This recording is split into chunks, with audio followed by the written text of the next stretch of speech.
Assalamualaikum warahmatullahi wabarakatuh.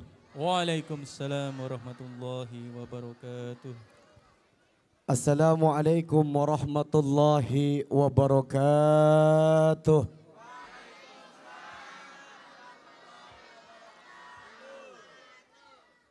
Alhamdulillahilladzi anzala alaina siyama ramadhan syahrun azimun mubarak.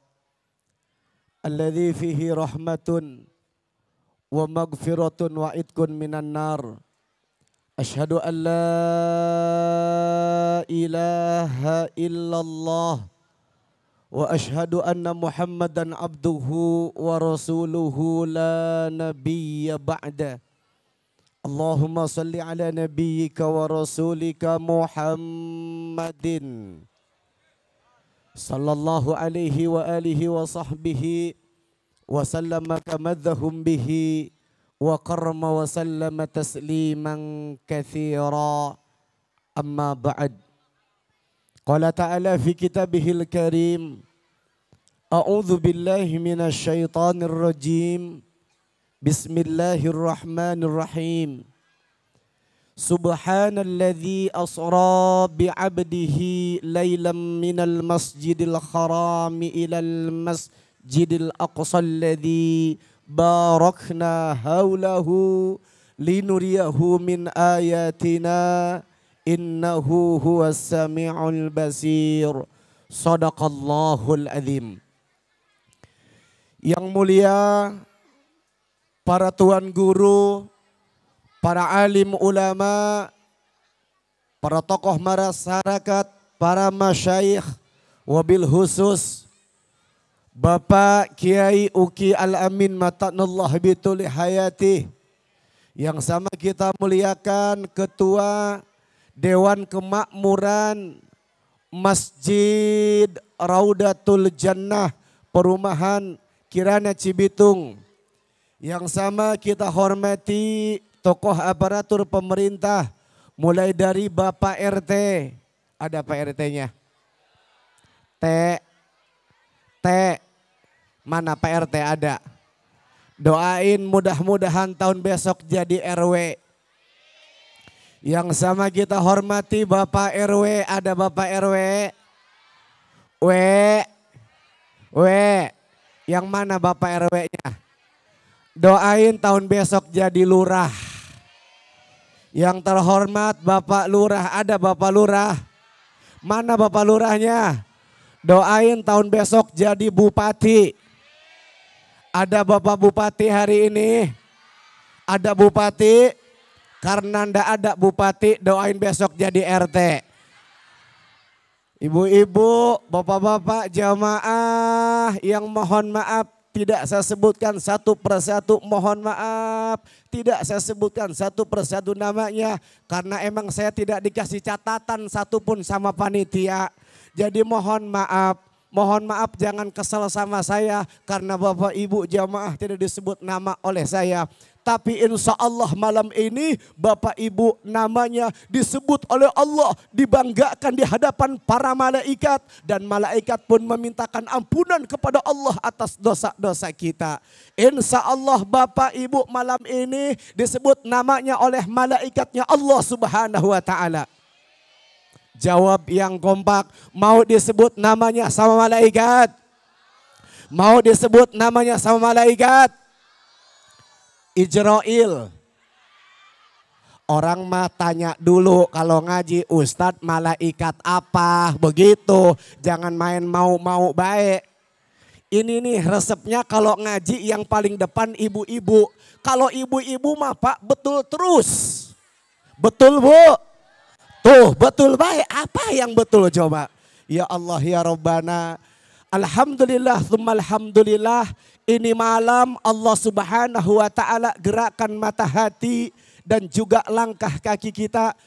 Sehingga kita bisa bersama berkumpul di tempat yang penuh keberkahan ini. Mudah-mudahan Allah turunkan keberkahan buat kita semuanya.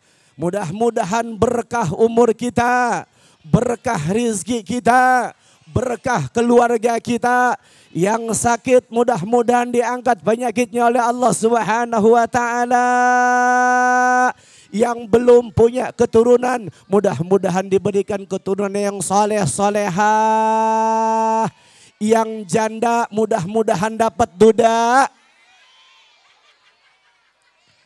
Di sini banyak banget janda ya. Saya doain janda banyak banget yang amin. Bapak-bapak pada mangap, yang mana yang tadi manggil amin katanya. Subhanallah, saya doakan mudah-mudahan sekali lagi keberkahan Allah curahkan atas kita semua, amin. Ya Rabbal. Salawat teriring salam kita sanjungkan kepada baginda Nabi besar Muhammad.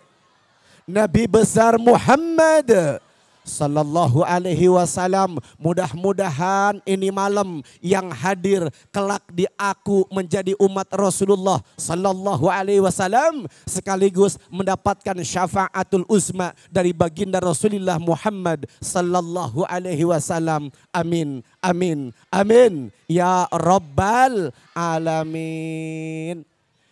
Ibu jamaah, saya kalau di tempat lain insya Allah tausiah ceramah bisa sampai 2 jam ibu.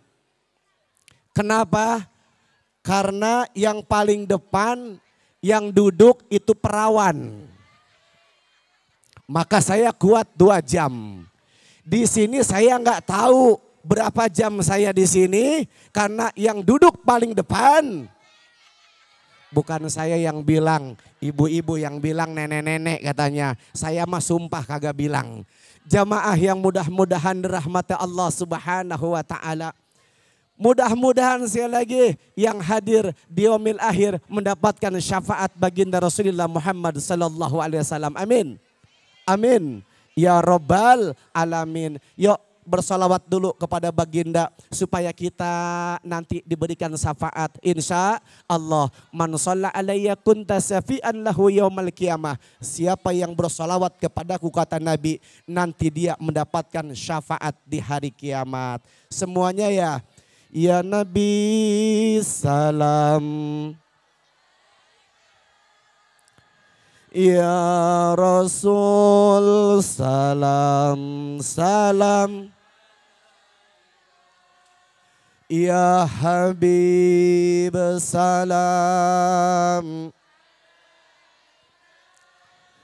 Salawatullah. Semuanya yang kompak. Ya Nabi.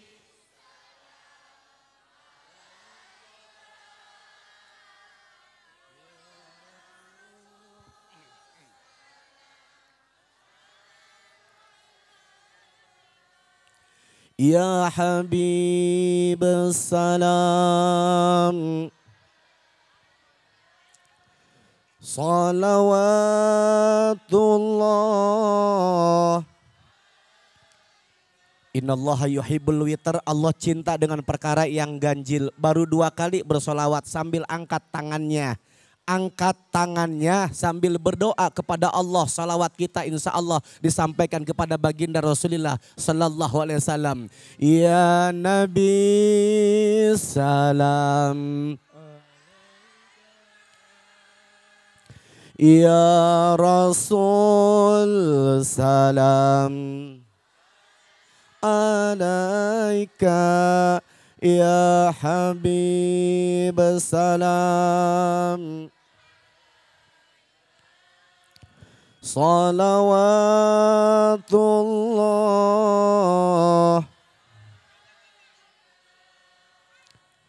Jamaah yang mudah-mudahan rahmat Allah Subhanahu wa taala. Peristiwa Isra wal Mi'raj baginda Rasulullah sallallahu alaihi wasallam itu terjadi pada masa tahun Ammul Hazan.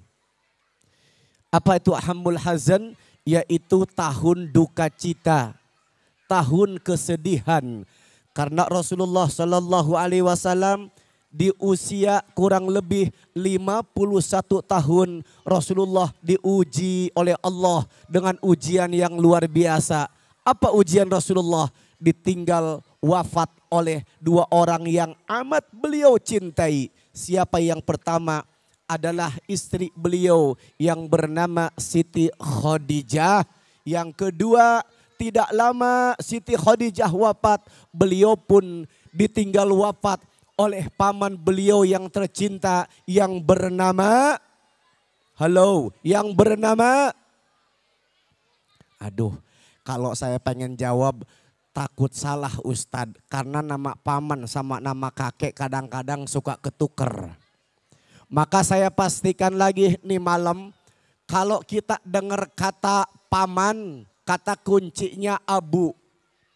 Kalau kita dengar kakek, kata kuncinya Abdul.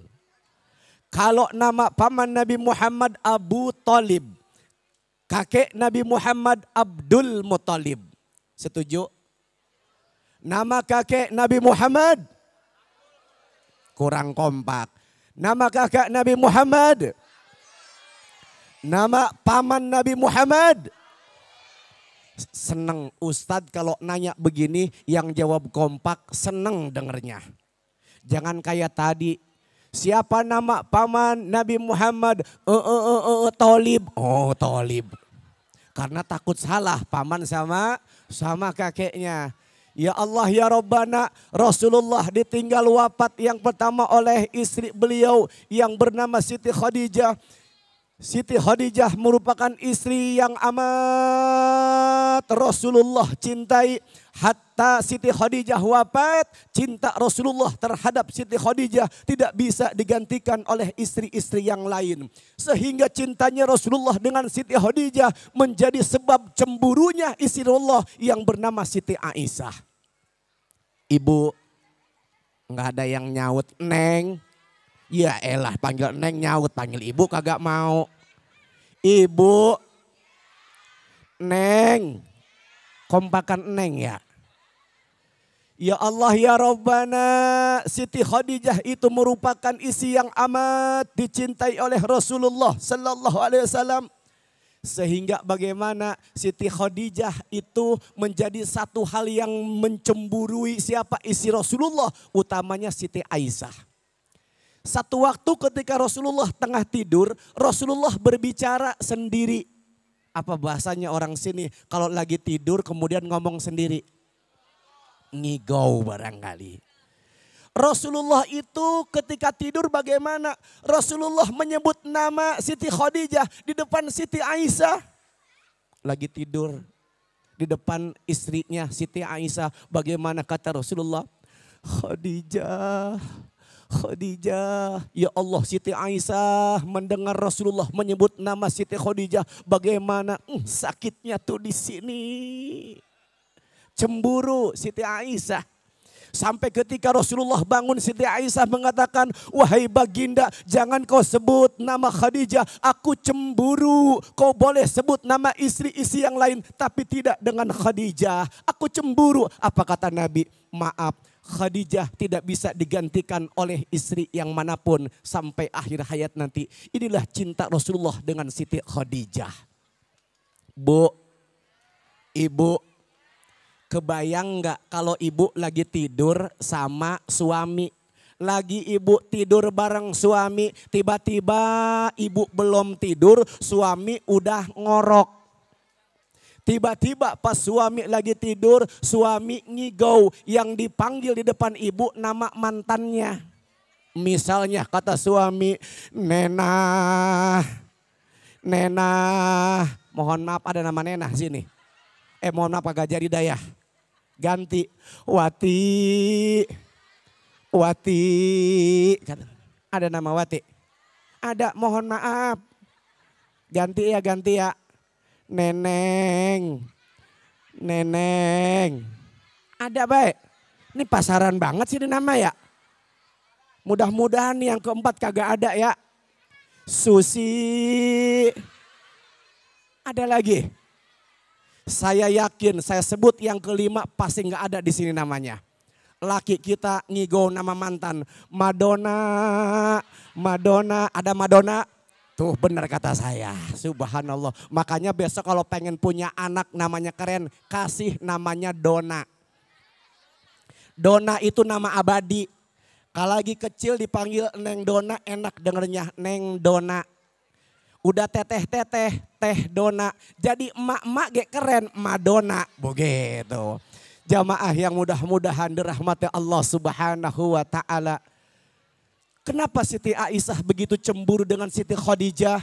Pantas Rasulullah menjelaskan dalam hadisnya, arba'atun khairun nisa'i fil alamin, 4 wanita yang mulia yang hidup di alam dunia. Yang pertama siapa? Yang pertama Maryam bintu Imran, wa Khadijah binti Khuwailid, wa Fatimah bintu Rasulillah, wa Asiyatu. Yang pertama adalah Maryam putrinya Imran. Yang kedua adalah Khadijah putri Khuwailid. Yang ketiga Fatimah putri Rasulullah. Yang keempat Siti Asiyah yang menjadi istri Fir'aun. Inilah 4 wanita yang mulia yang hidup di alam dunia ini. Pertanyaan saya, Ibu, Neng, mana yang perawan ini? Yang perawan duduk paling depan apa biar Ustaz semangat. Perawan mana perawan? Ibu-ibu mana? Coba angkat tangan dulu, yang perawan angkat tangan. Perawan angkat tangan, nenek-nenek diam, saya tanya perawan. Apa lah? Perawan angkat tangan. Ibu-ibu angkat tangan. Yang janda angkat tangan. Subhanallah. Kalau saya boleh tanya, kira-kira kalau Ibu Neng yang hadir, kalau boleh memilih 4 wanita mulia, kira-kira mau jadi siapa? Mau jadi siapa? Cie, nenek-nenek Khadijah. Tapi mohon maaf, Rasulullah menyebut nama yang pertama bukan Khadijah. Tapi siapa Rasulullah menyebut nama pertama adalah Maryam bintu Imran. Ada apa dengan Maryam bintu Imran? Beliau adalah sosok yang sangat mulia. Saking mulianya beliau diabadikan dalam Al-Quran menjadi salah satu surat namanya surat Maryam. Bahkan punya orang tua mulia namanya Imran. Disebut menjadi salah satu surat dalam Al-Quran namanya surat Ali Imran. Ada enggak nama ibu bapak dalam Al-Quran menjadi nama surat? Surat Jainal, enggak ada. Surat Jainuddin, enggak ada. Jangan kata bapak ibu, saya juga enggak ada. Surat Aang, enggak ada surat Aang. Tapi saya enggak sedih walaupun saya enggak ada surat Aang. Tapi nama saya sering disebut oleh orang-orang. Sering dibaca dalam Al-Quran. Mana? Aang dartahum amlam tungdirhum la yu'minun. Tuh jadi saya bahagia. Ibu Wati bilang, lah elah sombong amat Ustaz Aang. Gua gini nama Wati dalam Al-Quran ada. Mana nih? Lillahi ma fis samawati wa ma fil ardi. Oh ilah keren, subhanallah. Jamaah yang mudah-mudahan dirahmati Allah. Makanya di sini ibu-ibu kalau lagi hamil, anaknya ketahuan, anaknya perempuan, dia baca surat Maryam. Kalau yang lahirnya, yang hamilnya anaknya katanya laki-laki, yang dibaca surat, kenapa dibaca surat Yusuf? Nah ini yang kudu dilurusin. Katanya biar ganteng, bukan biar nanti anaknya bisa memiliki sifat seperti Nabi Yusuf. Nabi Yusuf itu apa? Bukan seorang pendendam. Nabi Yusuf itu pemaaf. Nabi Yusuf pernah difitnah oleh Siti Zulaikha. Ya, tapi bagaimana sampai Nabi Yusuf di penjara, tapi keluar dari penjara Nabi Yusuf tidak membalas kejahatan Zulaikha, tapi dibalas dengan cinta, dengan lope. Dinikahilah Siti Zulaikha oleh Nabi Yusuf alaihi salam. Nabi Yusuf kecil pernah dibuang oleh saudaranya ke sumur tua. Ketika Nabi Yusuf besar, dewasa, menjadi penguasa, bagaimana saudaranya dirangkul. Inilah Nabi Yusuf. Jadi kalau ibu punya anak laki-laki yang dibaca surah Yusuf, maksudnya biar anak kita nanti laki-laki punya sifat seperti Nabi Yusuf, bukan gantengnya. Kalau ganteng mah tergantung babanya. Kalau bapaknya hitam, pesek, gemuk, pengen kayak Nabi Yusuf, ora bisa. Soal masalah anak mah itu mah tergantung biangnya. Makanya saya kasih tahu kalau ibu pengen punya anak, pengen tahu anak saya laki kayak siapa, saya kasih tahu caranya. Tepat jam 12 lewat 15 malam. Nggak boleh kurang, nggak boleh lebih. Bagaimana tatap wajah suami ibu baik-baik, dideketin. Liatin mukanya biar jelas, maka nanti kalau lahir anak ibu mesti mirip suami ibu. Begitu. Jamaah yang mudah-mudahan dirahmati Allah Subhanahu wa ta'ala. Inilah saya katakan Nabi kita ditinggal wafat Siti Khadijah, ditinggal wafat oleh siapa? Abu Thalib. Maka bagaimana Rasulullah bersedih hati. Yang menjadi Rasulullah bertambah sedih bagaimana? Abu Thalib wafat dalam keadaan tidak beriman kepada Allah. Ini yang menjadi Nabi kita Muhammad semakin bersedih hati. Kehilangan orang-orang tercinta, namun diantaranya satu tidak mau beriman kepada Allah Subhanahu wa ta'ala. Tetapi malam ini kalau ada satu kelompok mengatakan orang tua Rasulullah di neraka, paman Rasulullah di neraka, maka buat kita sebagai umat Rasulullah kita harus punya takzim terhadap Rasulullah. Jangan kita katakan keluarga Rasulullah berada di neraka, tapi yang kita katakan cukup satu, mudah-mudahan Allah ampuni dosa keluarga Rasulullah, utamanya paman Rasulullah. Mudah-mudahan Allah kelak masukkan ke dalam surga. Karena apa? Cintanya Abu Thalib terhadap baginda, subhanallah. Karena Nabi dalam hadisnya menjelaskan, anta ma'aman ahbabta, manusia di hari kiamat akan dikumpulkan dengan siapa yang dia cintai. Kalaulah kemudian Abu Thalib begitu cinta terhadap baginda Rasulullah SAW, tidak mustahil akan merubah takdir Allah Subhanahu wa ta'ala, menjadikan paman Rasulullah kemudian menjadi orang yang dibahagiakan oleh Allah Subhanahu wa ta'ala. Amin ya rabbal alamin. Jamaah yang mudah-mudahan dirahmati Allah SWT, maka pada usia ke-51 tahun itu terjadilah Nabi di Isra dan di Mi'rajkan. Kisahnya panjang, kalau diceritakan mungkin bisa sampai subuh. Saya langsung ambil hikmahnya saja.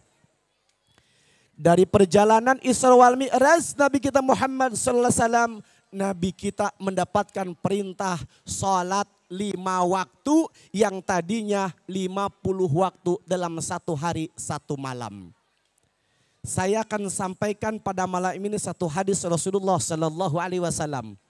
Ini hadis datangnya dari Abu Hurairah radhiyallahu an. Ibu pernah dengar nama Abu Hurairah? Bu pernah dengar nama Abu Hurairah? Bapak pernah dengar nama Abu Hurairah? Abu Hurairah itu adalah sahabat Rasulullah Sallallahu Alaihi Wasallam yang nama aslinya adalah Abdurrahman bin Sakhr. Abdurrahman bin Sakhr. Beliau disebut Abu Hurairah karena apa? Ketika muda Abdurrahman bin Sakhr itu tugasnya menggembala kambing. Kalau beliau mengembala kambing, dia selalu bawa anak kucing. Beliau cinta banget sama yang namanya anak kucing. Kemana-mana mesti bawa anak kucing. Mau menggembala kambing, dia ambil anak kucing, ditaruh di dalam gamis. Sambil ngeliatin domba-domba gembalaannya, lalu bagaimana dia mainin anak kucing. Pulang sampai rumah itu anak kucing dimainin. Hampir setiap saat orang-orang melihat Abdurrahman bin Sakhr itu mesti membawa anak kucing. Sehingga orang-orang menyebut Abdurrahman bin Sakhr itu Abu Hurairah yang artinya bapaknya kucing. Jadi Abu Hurairah itu artinya bapaknya kucing. Maka di sini kalau ada bapak-bapak yang senang miara burung, ada di sini. Ada seneng banget miara burung, ya Allah bukan saya kagak boleh miara burung. Cuma kalau kebangetan cinta kebablasan ini yang bahaya.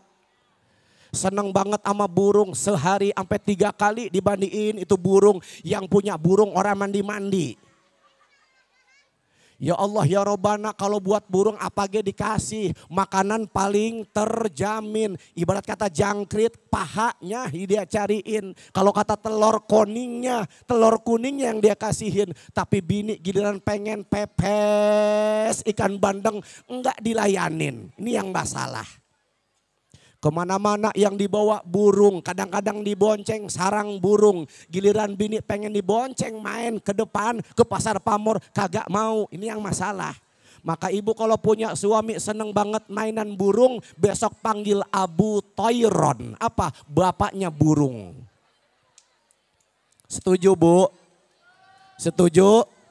Bapaknya bapak burung, ibunya yang mainin. Jamaah yang mudah-mudahan dirahmati Allah Subhanahu wa taala. Abu Hurairah dalam hadisnya bagaimana beliau berkata, qala Rasulullah sallallahu alaihi wasallam, Rasulullah sallallahu alaihi wasallam bersabda, nazala alayya Jibril. Satu waktu Jibril ini pernah datang kepadaku, kata Nabi. Faqala, lalu Jibril ini berkata, ya Muhammad ikra, wahai Muhammad bacalah. Faqala, Nabi menjawab, wa ma akra, apa yang harus saya baca wahai Jibril? Faqala, maka Jibril pun kemudian membimbing Nabi dengan satu bacaan. Fakhalafa min ba'dihim khalfun adaa'us shalah wattaba'us sahawah wa sawfa yalqauna ghayya. Yang artinya satu saat nanti akan terjadi datang setelah engkau satu kelompok yang buruk. Mana kelompok yang buruk itu? Yaitu kelompok yang senantiasa menyia-nyiakan waktu sholat dan juga yang memperturutkan hawa nafsunya. Mereka semua akan berada dalam kesesatan. Fakultu, lalu Nabi Muhammad bertanya, ya Jibril, hal tudayyi'u ummati min ba'di shalah, apakah sepeninggal aku nanti umatku ini ada yang menyanyiakan waktu salat? Qala, kata Jibril, na'am, betul wahai Muhammad. Unasun min ummatika sayati zaman, satu saat nanti ada manusia-manusia dari umatmu yudayya'una shalah, yang senantiasa menyia-nyiakan waktu salat. Wa yuakhirunal awqat, dan juga mengakhirkan waktu sholat. Wa yattabi'una syahawah, dan juga mempertarutkan hawa nafsunya. Dinaron khairon indahum min sholatihim, mereka menganggap bahwa dinar lebih baik daripada sholatnya. Ya Allah ya Rabbana, Bu, di masa Rasulullah orang kalau sholat itu tepat waktu, orang tidak berani meninggalkan sholat yang 5 waktu. Tapi Jibril pernah datang, Muhammad, nanti setelah engkau meninggal akan ada satu generasi yang buruk. Mana generasi itu? Mereka yang senantiasa menyia-nyiakan waktu sholat. Sampai Nabi tanya, wahai Jibril, memang nanti sepeninggal aku, kalau aku sudah mati akan ada generasi kelompok yang menyia-nyiakan waktu sholat. Betul, kata Jibril. Bahkan apa? Mereka yang pertama menyia-nyiakan sholat, yang kedua mengakhirkan waktu sholat, yang ketiga memperturutkan hawa nafsu, yang keempat mereka menganggap kerja duit lebih baik daripada sholat. Ayo, saya mau tanya, sekarang banyak enggak orang-orang yang menyia-nyiakan waktu sholat? Saya tanya, ada tidak? Yang kedua saya tanya, ada enggak orang yang mengakhirkan waktu sholat? Yang ketiga, ada enggak orang yang senang memperturutkan hawa nafsunya? Ada enggak orang sekarang merasa bahwa kerja lebih baik daripada sholatnya? Kalau ada empat-empatnya, berarti ini tanda akhir zaman, kiamat sudah dekat. Ini prediksi daripada malaikat Jibril alaihissalam. Oleh karenanya malam ini saya kembali mengingatkan akan hadis ini. Kurang lebih 15 abad tahun yang lalu, mari kita renungkan. Saya mau malam ini kita berkumpul dalam rangka peringatan Isra wal Mi'raj Nabi Muhammad sallallahu alaihi wasallam. Maka bagaimana di sini ada momentum Isra Mi'raj sebagai refleksi diri menjadi pribadi muslim yang lebih beriman, bertakwa, bermanfaat bagi lingkungan masyarakat. Kata kuncinya maksimalkan sholat. Sudah itu saja. Maksimalkan sholat. Bagaimana mau kita beriman, bagaimana mau bertakwa, bagaimana kita akan menjadi pribadi yang manfaat bagi orang lain kalau kita sendiri menyia-nyiakan sholat. Ayo saya ngajak yang hadir, mana sih orang yang menyia-nyiakan sholat itu? Orang yang menganggap remeh-temeh terhadap sholat.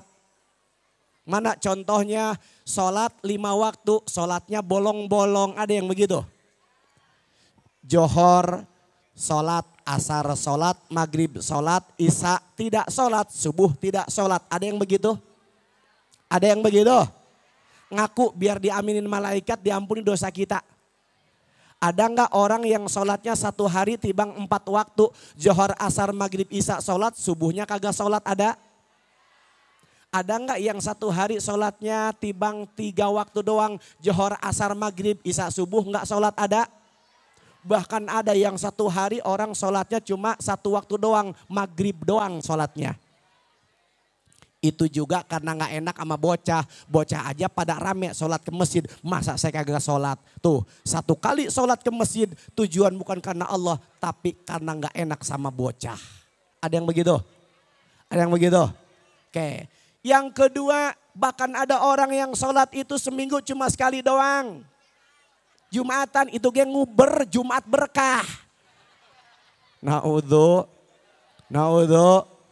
Ngeliat masyarakat bikin kotak, wah semangat dia sholat.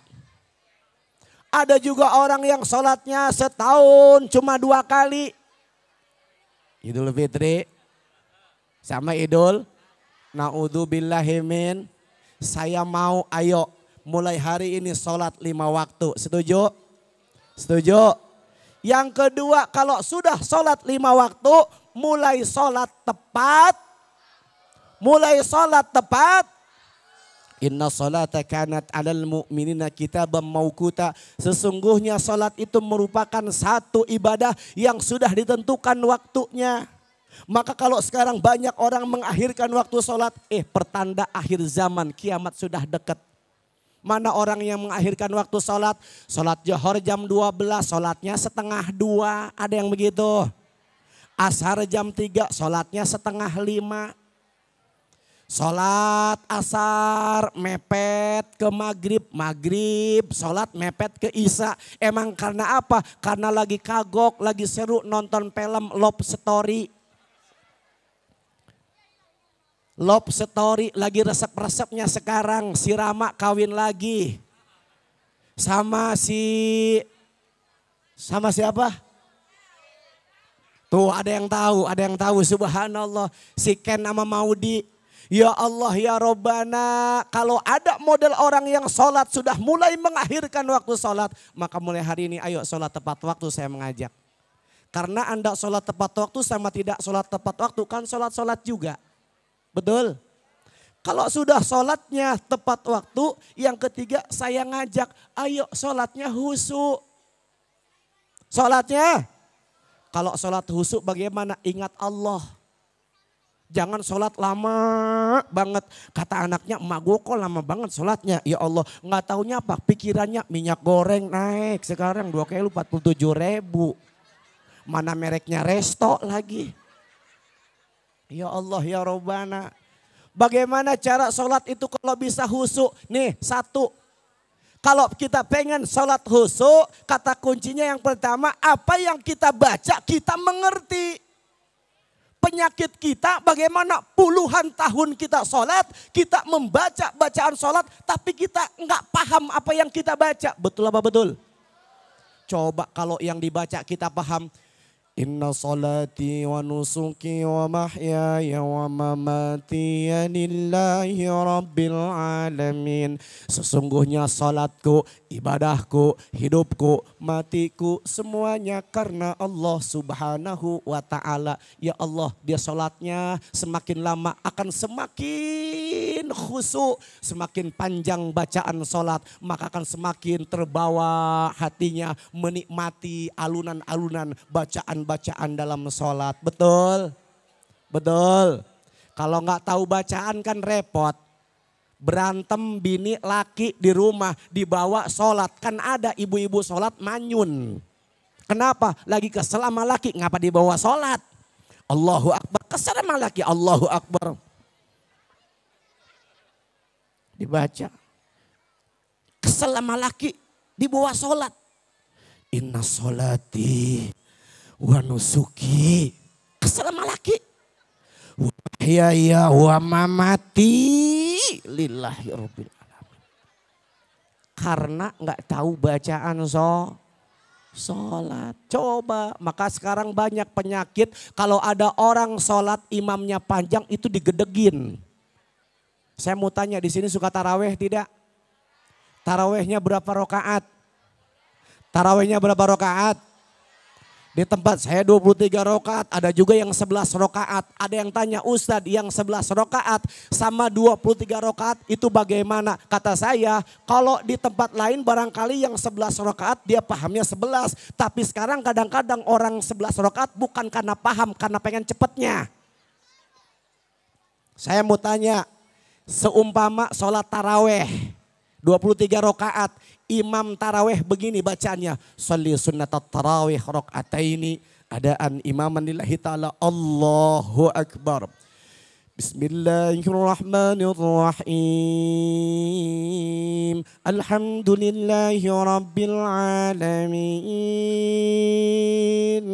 Ar-Rahmanirrahim. Mungkin ibu-ibu bilang emang soalnya mah enak kelamaan. Benar apa benar? Benar apa benar? Imam nerusin ghairil maghdubi alaihim waladdallin.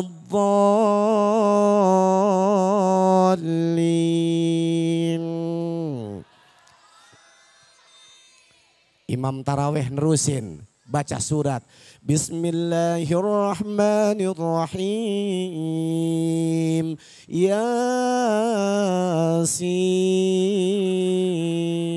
Ya Allah, itu orang yang sholat udah kayak kena petir.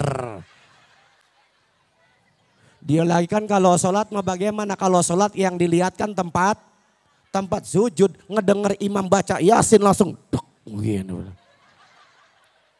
Terus apa? Itu sholat mulai kagak husuk. Baca surat Yasin 80 ayat lebih. Ini imam kira-kira berapa ayat yang dibaca ya? Ya Allah ya Rabbana, orang sholat ngapain jadi tanya-tanya?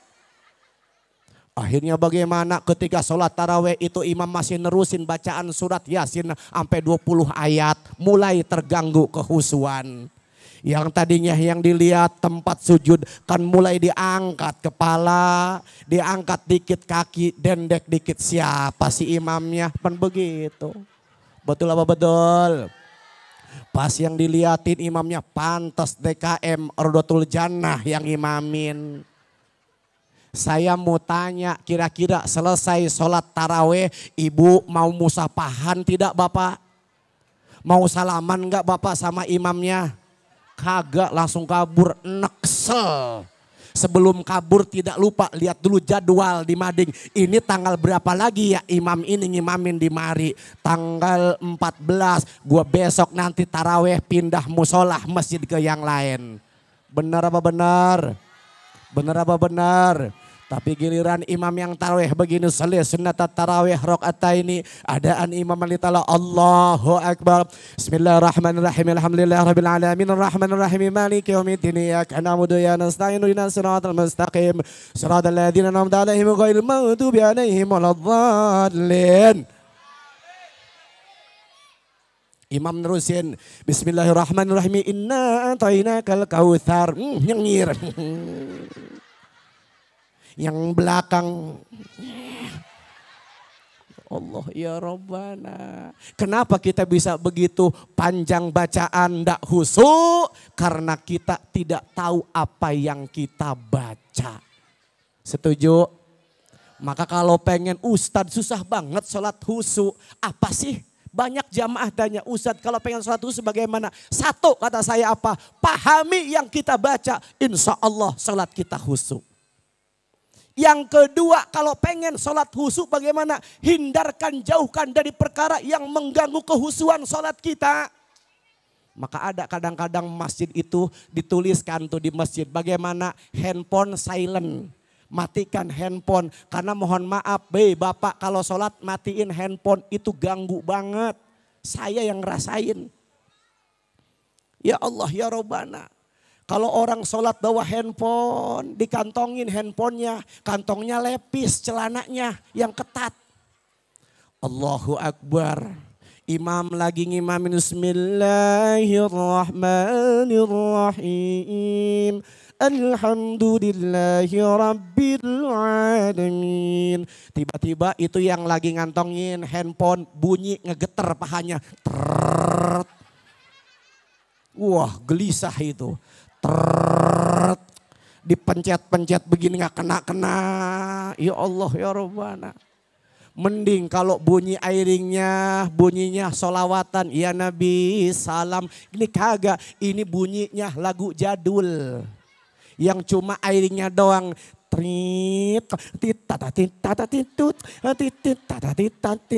Ya Allah ya Rabbana, dipencet kagak kena-kena. Apaan imam sholat jadi bengong. Lagi bacaan enak-enak. Bismillahirrahmanirrahim. Alhamdulillah rabbil alamin rahmanirrahim maliki yaumiddin. Langsung imam diam. Depan diterusin. Iyyaka na'budu wa iyyaka nasta'in. Bocah PA di belakang malah ada begini. Kacau itu sholat. Jamaah yang mudah-mudahan rahmat Allah. Maka besok kalau mau sholat bagaimana? Perkara yang mengganggu hilangkan. Mak-mak mau sholat, bocah lagi nangis. Ibu sholat nggak bisa khusyuk. Pegang bayi ditaruh di kasur. Ibu sholat deket bayi. Ibu kan gemes. Itu bayi mau kena sholat apa? Mau jatuh di kasur. Allah Akbar. Ya Allah nggak bisa. Besok belajar kalau mau sholat perkara yang dapat mengganggu kehusuan maka hilangkan, tinggalkan. Insya termasuk wahai para bapak-bapak kalau Anda pengen sholat khusyuk gunakan pakaian yang terbaik. Ya Bani Adam, huzu zinatakum inda kulli salah. Wahai Bani Adam, kalau Anda mau sholat, pakai pakaian yang terbaik. Mana pakaian yang terbaik? Pakaian yang tidak mengganggu kehusuan orang sholat. Pakai pakaian itu gamis. Pakai yang putih. Pakai imamah. Pakai peci. Ya Allah ya Rabbana, sholat khusyuk. Jangan kadang-kadang sholat pakai batik. Yang di belakang kadang-kadang kepo. Allahu Akbar. Dilihat batik kan suka ada gambar-gambar motif ya. Dilihatin ini alurnya alur apaan ya. Begini pas ke bawah kok jadi ada kepala burung ya. Ini burung-burung apa ya. Burung beo kali. Ya Allah ya Rabbana jangan. Masih mending ini kadang-kadang mohon maaf Bapak kalau lagi dapat kaos hadiah dari beli cat. Bapak kalau beli cat dapat kaos tuh. Beli kacang Garuda, beli ciki dapat hadiah kaos. Apalagi kaos partai dipakai buat sholat. Jangan bikin kacau. Kaos partai dipakai sholat. Nomor 71 Allahu Akbar. Yang si nomor 15 ngelihat gede banget gak mau dia dekat. Pakai pakaian yang pakai apa? Dapat hadiah kacang Garuda. Dipakai sholat. Mending sholat tahu diri di belakang. Sholat paling depan di belakang imam. Allahu Akbar. Yang belakang kan kepo. Bukan ibu-ibu doang yang kepo. Bapak-bapak kepo bu. Coba tanya bapak-bapak. Kalau ada orang yang sholat pakai baju ada tulisan. Itu dibaca lagi sholat. Ruku Allahu Akbar. Yang belakang Sami ya Allah dilihat. Dibaca kacang Garuda renyah rasanya. Gurih aroma. Allah, jangan dipakai. Pokoknya hadiah kacang goreng, hadiah dari sekarang beli 2 kilo dapat hadiah kaos. Buatnya apa? Buat kerja bakti. Jangan dipakai buat sholat. Ini perkara yang dapat menjadikan kehusuan sholat kita menjadi bias. Insya kalau sudah sholatnya khusyuk, saya ajak ayo sholat berjamaah. Khusus laki-laki. Saya sampaikan, bapak-bapak itu ada yang sholatnya itu berjamaah itu ke masjid. Mohon maaf, kadang-kadang ada orang, bapak-bapak nih laki-laki males sholat ke masjid. Tadi yang saya bilang, Harusnya kan bapak-bapak itu sholatnya di masjid itu setiap waktu, 5 waktu. Ini enggak, cuma waktunya maghrib doang 1 kali. Baru dia berjamaah ke masjid. Ada yang seminggu sekali, Jumat doang ke masjid. Ada yang sebulan, sebulan. Per setahun sekali, Idul Adha, Idul Fitri, baru dia sholat ke masjid. Selebihnya sholat di rumah, ada nggak yang begitu? Bahkan ada seumur hidup, dia baru nginjek kaki ke masjid cuma sekali doang dia sholat. Itu pun sekalinya sholat ke masjid, songong sholatnya di depan imam. Mati. Pas mati, orang mati sholatnya di depan imam, belakang imam. Makanya kalau di sini ada rumah dekat ke masjid, rumah dekat ke musola, tapi seumur-umur kagak mau nginjek masjid, nggak mau sholat berjamaah, besok kalau mati nggak usah disolatin di masjid. Setuju? Setuju? Emang kenapa? Saya takut hidup aja kagak doyan masuk masjid, takutnya nanti kalau mati dibawa ke masjid dia ngejerit. Sholat di masjid, setuju? Setuju? Saya mau tanya, ibu-ibu, bapak-bapak senang sholat di rumah apa di masjid? Jawab jujur Bu, senang di rumah di masjid bapak-bapak? Tuh ada di rumah, ada di rumah masjid. Saya mau tanya begini dah, kira-kira saya mau jadi yang hadir ibu-ibu harus jadi pelopor kebaikan buat bapak-bapaknya. Bagaimana? Mulai saat ini setelah peringatan Isra wal Mi'raj baginda Rasulullah SAW, ajak bapak-bapaknya sholat ke masjid secara berjamaah. Setuju Bu? Setuju? Pertanyaan saya, yang paling susah ngajak bapak sholat ke masjid itu waktu kapan? Waktu kapan Bu? Yang kompak waktu subuh katanya Pak. Kata ibu-ibu, bapak yang paling susah sholat ke masjid waktu subuh. Sekarang saya mau tanya sama bapak-bapak. Bapak-bapak, kalau bapak nyuruh sholat ibu-ibu yang paling susah waktu apa Pak? Tuh kok sama subuh juga ya? Ini jangan-jangan dua-duanya kagak sholat kayak ini ya. Ya Allah ya Robbana, Bu, kalau besok bapak susah dibangunin, makanya cara bangunin bapak itu bagaimana Bu? Jangan pakai marah-marah. Saya paling gak seneng kalau istri saya marah-marah. Besok kalau nyuruh sholat bapak-bapak pakai bahasa yang santun. Yayang bebek, buah hatiku, ini waktu sholat subuh, bangun sayang. Begitu, pernah begitu enggak? Pernah begitu? Ini mah kagak, Pak bangun, subuh, enak tahu dengernya itu. Pakai bahasa santun, Ustaz saya sudah pakai bahasa santun, tapi laki saya nggak mau bangun juga. Jangan menyerah, dakwah itu tidak boleh kita berputus asa. Nggak mau, terusin. Bagaimana kalau perlu diusap-usap kepalanya sambil dibacain sholawat. Ya Nabi salam alaika, ya Rasul salam alaika. Bapaknya ngomong, emang gue disonatin. Ibu nggak mau bangun juga bapaknya. Coba Bu pegang di kepala, barangkali ada paku nancep, cabut. Cabut. Kalau laki susah ke masjid emang lagi digayunin setan. Susah juga Ustadz, jangan ngambek. Caranya bagaimana? Depatkan wajah ibu dengan wajah bapak sedekat mungkin. Setelah itu ibu panggil dengan mesra, Fafah. Fafah, bangun Fafah, ini mama, bangunin buat sholat subuh Papa. Insya Allah laki bangun kebauan. Begitu Ustadz, udah saya deketin, udah saya tempelin, kagak bangun-bangun. Laki saya susah bangunnya Ustadz, nggak usah ngambek. Bagaimana caranya? Mulut ibu deketin ke kupingnya, nggak usah kenceng, biar pelan aja. Bilang, bapak mau kawin lagi apa kagak? Pasti bangun tuh laki. Jamaah yang mudah-mudahan rahmat Allah. Berbagai macam cara, enggak juga mau sholat ke masjid. Sudah ibu serahkan kepada Allah. Ibu tawakal. Bagaimana caranya? Besok ibu ke pasar Cibitung, nyari mukena warna pink yang ada gambar Hello Kitty. kasih buat bapak kalau pengen tetap sholat di masjid. Setuju? Setuju?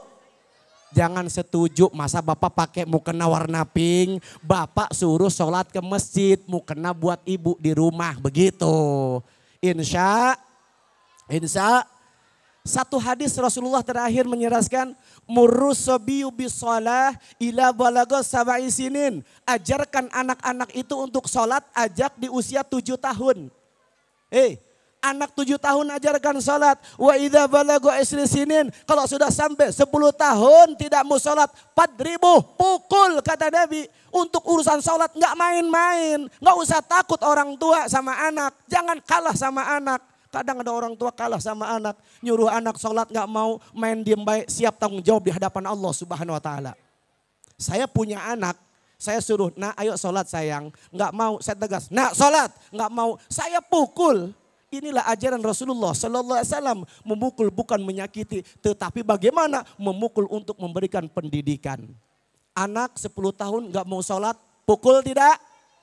Pukul. Pertanyaannya, Ustadz, laki saya 50 tahun.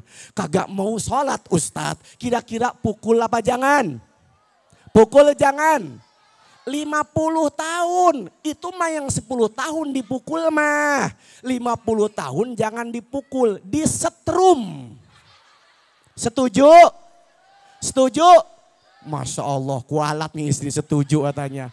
Saya mah maksudnya setrumnya pakai hati, bukan pakai kabel ibu. Setrum pakai hati, ingatkan insya Allah. Terakhir, kalau sudah sholat tepat waktu, sholatnya khusyuk, sholatnya berjamaah, maka jadikan sholat kita menjadi benteng daripada perbuatan keji dan munkar. Aqimis sholah, inna sholata tanha anil fasya'i wal munkar. Dirikanlah sholat, karena sungguh sholat itu mencegah perbuatan keji dan munkar. Jangan sampai kita sholat tapi masih berbuat maksiat. Jangan sampai kita sholat tapi masih nyakiti tetangga. Jangan sampai kita sholat tapi masih sibuk mencari kesalahan aib saudara kita. Jangan sampai ibu-ibu sholat tapi masih seneng ngegosip, kumpul di atas bale di siang hari. Jangan sampai kita sholat kadang-kadang duit raib di kantong celana laki. Ya Allah ya Rabbana, kalau kita melakukan sholat tetapi kita masih melakukan berbagai macam bentuk kemaksiatan, maka sia-sia sholat kita. Apa kata Nabi? Malam yang tahi sholatuhu anil fasa'i wal munkar lam yajid minallah illa bu'da. Siapa orang yang sholatnya tidak mampu mencegah perbuatan keji dan munkar, maka sesungguhnya dia tidak mendapatkan apa-apa dari sholatnya. Yang ada hanya semakin jauh dari Allah Subhanahu wa ta'ala. Maka bunda panda, kalau kita ingin melihat bagaimana kualitas iman seseorang, lihat dari sholatnya.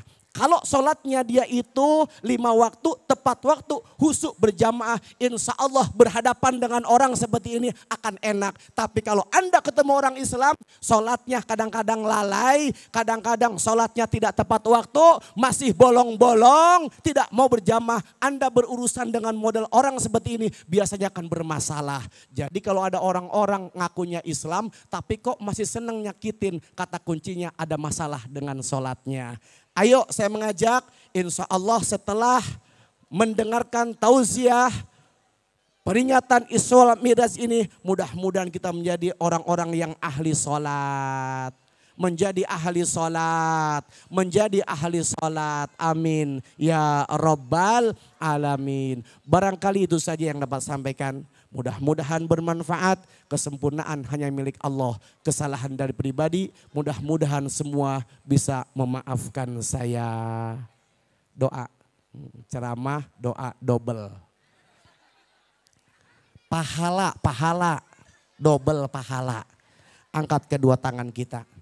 Kita berdoa kepada Allah Subhanahu wa ta'ala. Yang pertama, tujukan doa kita untuk orang-orang yang terbaik dalam hidup kita, ayahanda, bunda kita yang masih hidup, mudah-mudahan Allah berikan kesehatan panjang umur. Mudah-mudahan ayahanda, bunda, kakek, nenek, para guru, suami, istri, anak tercinta yang terlebih dahulu menghadap Allah Subhanahu wa taala. Mudah-mudahan Allah tempatkan almarhum almarhumah di tempat yang paling mulia di taman surganya Allah Subhanahu wa taala.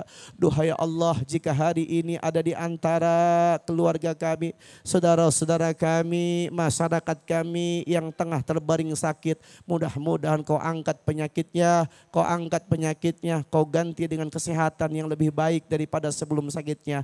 Duhai Allah, jadikan keluarga kami keluarga sakinah, mawadah, warahmah.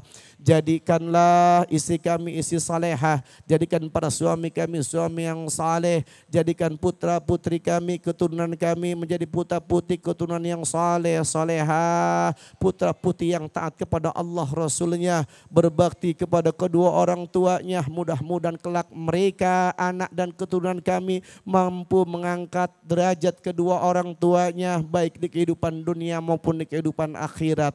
Duhai Allah, di sisa umur yang Kau berikan kepada kami, berikan kami kekuatan iman, Islam serta keistiqomahan untuk senantiasa menjalankan perintah-Mu, meninggalkan segala bentuk larangan-Mu. Duhai Allah, berikan kesempatan kepada kami untuk kita bisa kami hadir di bulan suci Ramadan ya Allah. Berikan kesempatan kepada kami untuk kami bisa hadir berada di bulan suci Ramadan. Duhai Allah, ya Allah ya Rabbana, di akhir hayat saat Engkau wafatkan kami dalam keadaan membawa iman Islam, wafatkan kami dalam keadaan husnul khatimah. Al-Fatihah.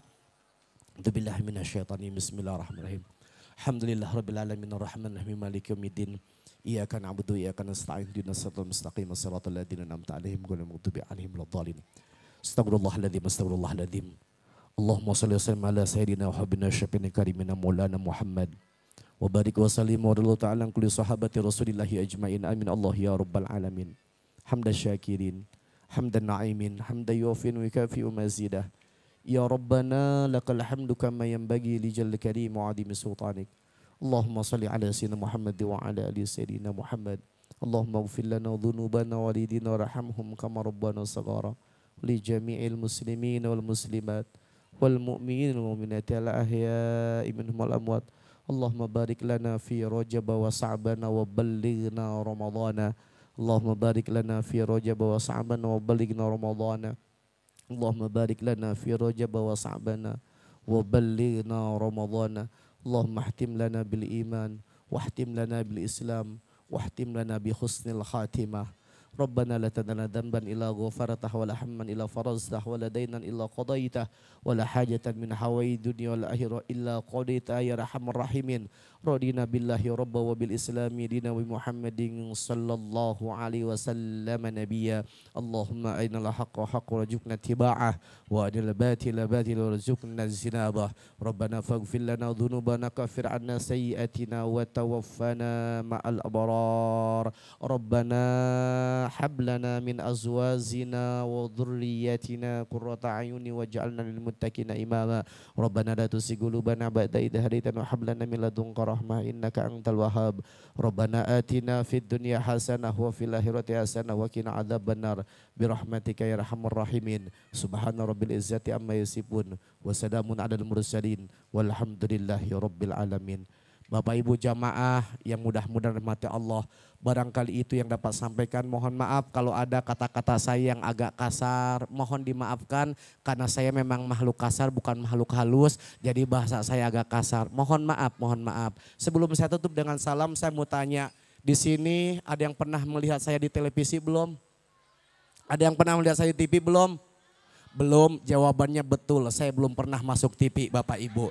Baik, barangkali itu yang dapat sampaikan. Sebelum saya tutup, saya mau pesan dulu buat ibu-ibu yang usia 60 tahun ke atas, tolong jangan pulang sendiri-sendiri, tolong rame-rame karena sekarang lagi musim culik ya. Assalamualaikum warahmatullahi wabarakatuh.